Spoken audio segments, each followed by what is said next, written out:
kakagirefo nca ndagacomeka handi nasatuye kuri ca giti muga nkaraba ko byinjiranyemo neza bimaze kwinjiranamo neza nkuko mubibona ndaboha. Bakunzi ba Mashariki TV turabahaye kaze mu kiganiro Mashariki TV yagiranye na Stella Ndabadugaritse umurimi wa kijambere wo ku mutumba Gahwazi muri komine Mpanda y'intara ya Bubanza aha tuyagira kubijanye n'uburimyi bw'igiterwa c'umwembe n'icatumye yumvira guteza imbere igiterwa c'umwembe. Hano rero iyi ni pepiniere turiko turategura muri wa mugambi wo kwigisha abanyagihugu kurima kino giterwa c'umwembe. Jewe ndabimazemwo imyaka 6 no kuvuga ngo nasanze mbere yuko ndavyinjiramwo bino bintu nararavye mbona abanyagihugu benshi barakenye kandi ubutunzi bubegereye hagufi. Niho nafashe umugambi wo kurima igiterwa c'umwembe aba nipfuje no kuvyigisha abanyagihugu ingene bo bikora kugira ngo baronke iterambere rinyarutse kuko twasanze igiterwa c'umwembe kimara imyaka myinshi cyane kandi kitanga umwimbu mwinshi cyane iyo igiti kimaze gukura. Hano rero iyi ni pepiniere riko ndategura irimwo ibiti bigeze ku 3,000 no kuvuga ngo nshaka nze ndabiha abanyagihugu babitere kugira ngo twinjirane mu iterambere ndabigisha n'ingene babitera noneho dusezera ubukene. Muti none itutaga imivyaro y'imyembe baritegura gute? N'ubu nyene Stella Ndabadugaritse arabitwiganira. Mu gukora iyi pepiniere biroroshe cyane no kuvuga ufata tuno dusashe bakadushiramo ivu rimeze neza hanyuma bagatora ibibuto by'imyembe yayindi y'ikirundi isanzwe noneho bakavyanikira bikuma neza hanyuma bazana ikibuto bagashira muri rinovu riri muri kano kantu kagasashe kakantu kera babwita ngo n'ubudumbugu bashizemwe bakavomera inyuma y'imisi mikeyi kiba kimeze kimaze kumera rero kirakura no kuvuga nk'inyuma y'ukwezi kumwe amezi 2 kica kingana n'ibi byose mubona biri hano no kuvuga duca tugira ibyo bita greffage duca dufata amashami ya biriya biti bikuze byiza tukaza kuyagereka ko kuyashira ko hano kuri kano gati no kuvuga hejuru tuca turonka igiti ciza gifise ivyamwa byiza kandi binini. Igiti ciza mbashatse kuvuga igiti gifise ivyamwa byiza no kuvuga ivyamwa biba binini ivyamwa biryoshe ivyamwa bigira umwimbo mwinshi cyane no kuvuga ku giti ivyamwa biba biriko udakoresheje inzego no kuvuga n'amashami arashobora kuvunika. Hariho akamaro kanini ko guhera ku giti c'ikirundi nkuko nari nahejeje kubivuga no kuvuga kino giti c'ikirundi musi kiba gifise imizi ikomeye cyane kandi ishobora kugera kure kuza gukwega intungamubiri z'igiti kizoba kiri hejuru. Ni giti umuyaga naho woza udashobora gusenyura n'ingoga na n'ingoga. Ico gihe rero murumva ko harimwe akarusho izo mbuto tubanza kuzicagura tukaraba imbuto zimeze neza ntidupfa dutoye dutora ku biti tumaze kubona ko ivyo biti bitagwaye. Hanyuma ikindi ca kabiri naco nikiba gifise umugera hari turabidesinfecta bimwe bita kudesinfecta turabikuramwe imigera no kuvuga tubanza mbere yo kuvyanikira tubanza kuvyinika muri wa umuti ushobora kwica ama microbe ari ndani ashobora gutuma bigira iyo ngwara no kuvuga rero ingwara tuyica tutarabishira hano mwa tuno dusashe harimo akarusho. Noneho bino biti bigezweho bifise ico twita ama avantage kuntuze kuvyamwa naco kigira imizi yaco ntibikomeye cyane kandi ntigera kure gose mugabo kica kigira ivyamwa vyiza no kuvuga ivyamwa binini ivyamwa bisa neza ivyamwa biryoshe ivyamwa vyinshi no kuvuga ku giti iyo camye ushira ku inzego zigifasha guterwa kugira ngo amashami ntacike. Umuvyaro w'igiti c'umwembe kugira ngo uzotange umwimbu mwiza hategeza kuba habaye ico bita korekera greffage mu rurimi rw'igifaransa. Ibi byo kugrefa biroroshe cyane nagira ndabereke ingene bikogwa.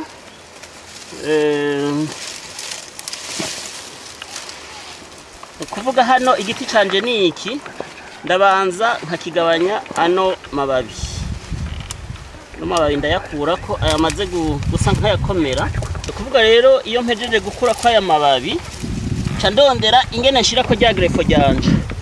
Amagrefo ni ukuvuga ni udushami tuba twakuye ku biti vyama bimaze kwama, kandi tugacagura ibiti bifise ibyo bita karite nziza. Ubwo ni ukuvuga igrefo ryanje ndariharura gutya, nkarura impande zose,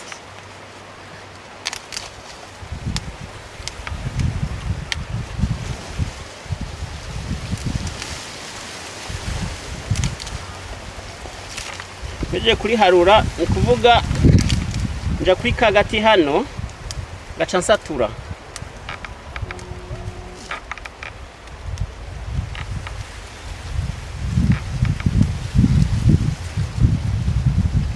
Nuko mpejeje gusatura, imboga itanje mba nayicishije mu muti kugira ngo ama microbe apfe, uburyo adashobora kuza kwandukiza kino giti.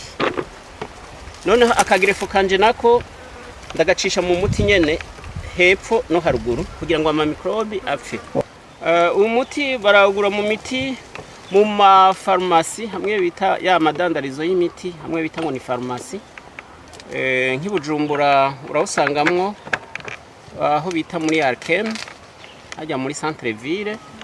Ni ukuvuga bafata n'umuti bita Benerate. Ni ukuvuga ngaha tuba duhejeje kubera tuba twagikomerekeje, tuba twakivuye, uwo muti urakivura. Noneho kakagrefo nca ndagacomeka handi nasatuye kuri ca giti, muga nkaraba ko byinjiranyemo neza.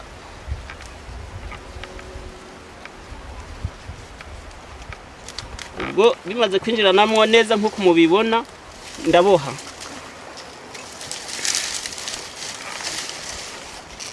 Akagasashe niko nca mbohesha kugira ngo gifate ko neza binywana.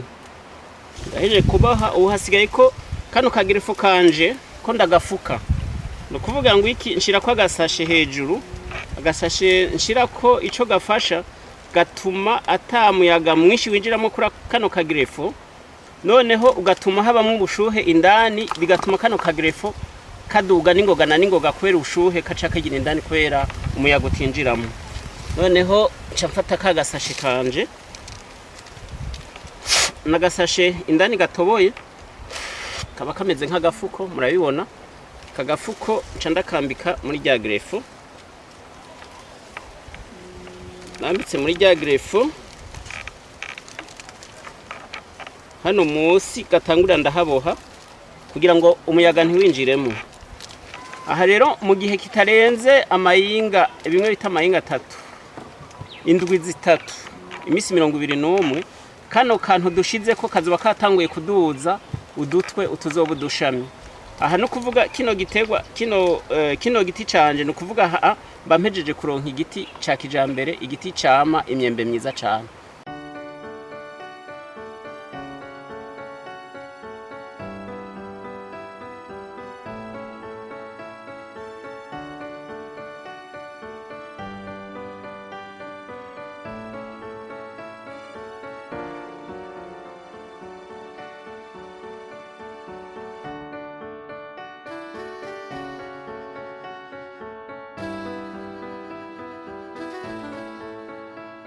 Nkuko nariko ndabivuga hariya muri pepiniere, nagira ndabereke kakagrefo nka kamwe mpejeje gushira ko hariya, naka ko hejuru mubona aka kagrefo nako murabona uko iki giti kimeze, iki co munsi ni ca giti c'ikirundi. Hanyuma hano hejuru urabona ko kagatije twashizeko, naka murakabona aho gahera hano.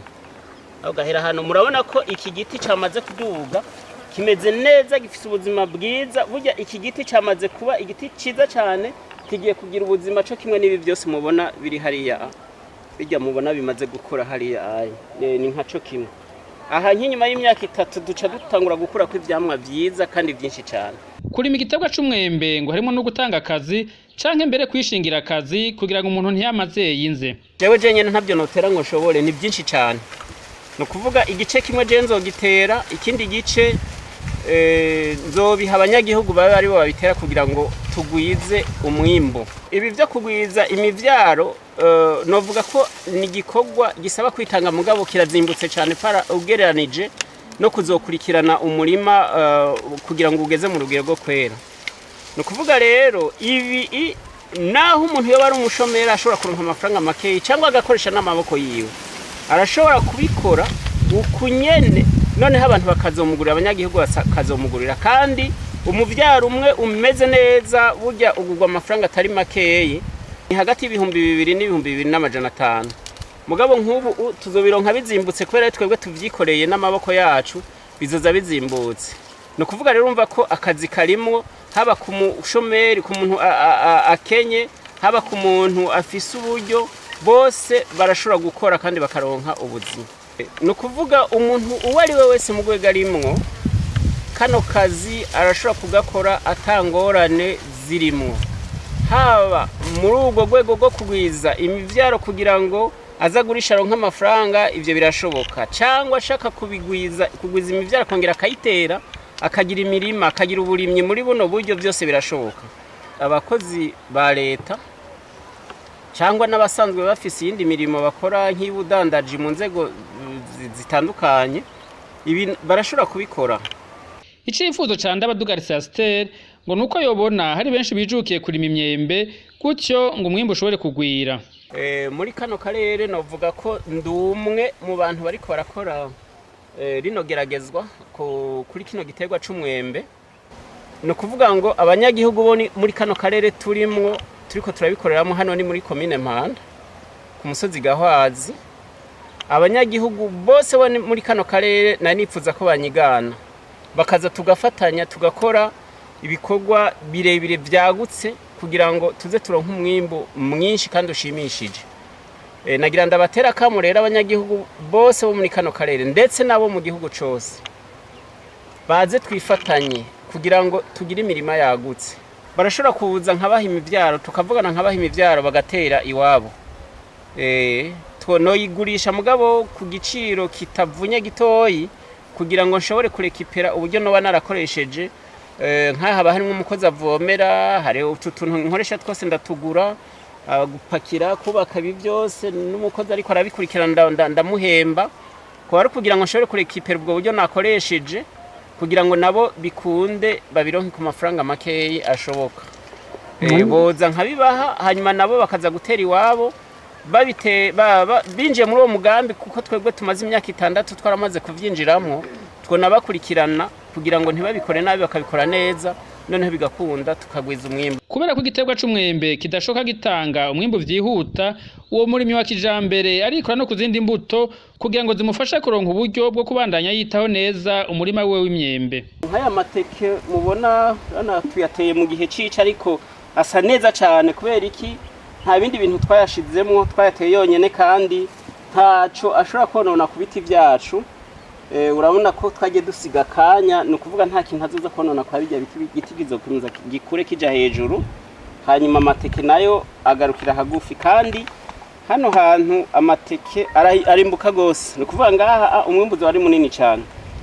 Ibi by'amateke tubishiramo muri ya ntumbero kugira ngo umurimyi tuju buri gihe yame ibintu vyiwe bigira agaciro kanini cyane. No kuvuga ngaha hariho umwimbu tuzoronka kuri ivyo biti mu myaka iri imbere. Mugabo muri iyi myaka tuba tukirindiriye ko bino biti bizoduha umwimbu, kuko ibi biti birashobora gufata imyaka 3 kugira ngo biduhe ivyamwa nyene bikwiye bimeze neza. Muri iyo myaka rero ntitwirindira gutyo gusa, turindira twashizemo ibindi biterwa bitoyi kugira ngo tuze twimbure. No kuvuga rero hano aya mateke arimbuka cyane ku buryo usoromye nk'ibishitsi bitatu canke 4 birashobora kuva ko igiseke kinini ya cyane. Nko mwaka ushize byava ko ibiro 40 ari biti 3 cyangwa 4 biti 40. No kuvuga hano hasi harimo umwavu mwinshi cyane, no kuvuga ni no mu isi iryoshe, mu ivuri iryoshe cyane, amateke acaja ko ari menshi kandi akaba manini cyane, kandi no mu kuyatera urabona ko twagiye tuyatandukanya kugira ngo azavyibuha zamere neza. Ni hanini cyane hariya hose mu biti bikiri bitoyi, amateke twarashizemwo kugira ngo umwimbu uze wiyongere. Nubwo biruko mu burimyi bw'igiterwa c'umwembe ngo ntaburi ntambamye. Nagira nongere ntera kamu abajeje intwaro cyane cyane mu rwego rw'uburimyi, kugira ngo badufate mu mugongo, kuko aha turi muri wa mugambi w'umukuru w'igihugu, muri kakamo twatewe n'umukuru w'igihugu kugira ngo turonke umufuko uronke amafaranga n'umunwa uronke ibyo ushobora gufungura. Ni ukuvuga rero bodufata mu mugongo mu kuturonsa ibikoresho bimwe na bimwe dushobora gukenera, nko mu bijyanye n'imiti yo kuvura ibiterwa, kuko ibiterwa ubu nabyo bisigaye bifise indwara nk'abantu, bitegerezwa kuvurwa. Hanyuma no mu bindi byose twoshobora gukenera bakadufasha kugira ngo tudakora duhomba. Nanone bakadufasha no kuronka abafundi b'indimo babizi neza baza kutwungura ivyiyumviro kugira ngo dukore ibintu bidahomba, ibintu bitera imbere.